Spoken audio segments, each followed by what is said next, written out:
Dans cette première partie, nous allons tracer le vecteur vitesse V4 par la méthode des 3 points pour une trajectoire rectiligne. Nous allons tracer le vecteur déplacement M3, M5, c'est-à-dire le point entre le point juste avant le point M4 et le point juste après le point M4. L'échelle indique que 1 cm vaut 1 cm.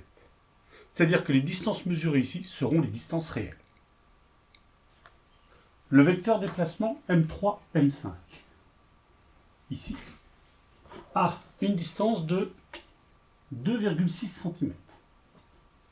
Donc le vecteur M3, M5 a une distance de 2,6 cm, c'est-à-dire 2,6 fois 10 puissance moins 2 mètres. Ensuite, le temps qui sépare le point 3 du point 5 vaut 2 taux.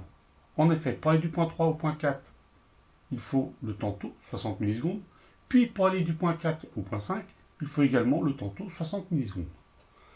Donc, T5 moins T3 est égal à 2 taux, c'est-à-dire 2 fois 60 millisecondes, ce qui est égal à 120 millisecondes, c'est-à-dire 120 fois 10 puissance moins 3 secondes.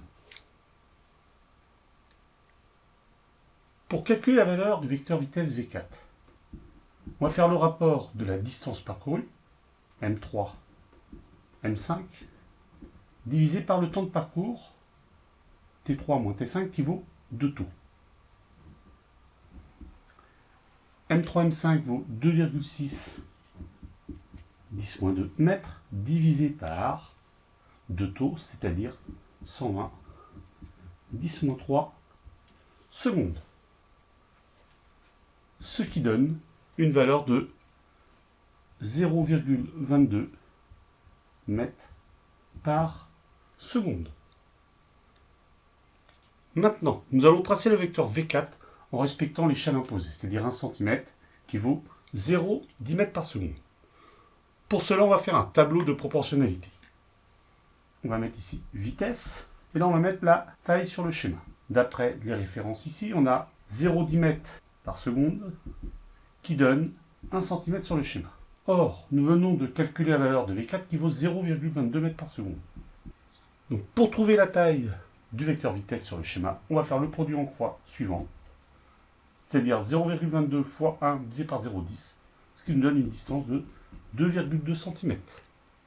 On va prendre alors le crayon et la règle pour tracer le vecteur vitesse V4. Pour tracer le vecteur vitesse V4, on va faire le vecteur vitesse qui va partir du point 4, qui va avoir une longueur de 2,2 cm et qui doit être parallèle au vecteur déplacement M3, M5. Ce qui me donne ici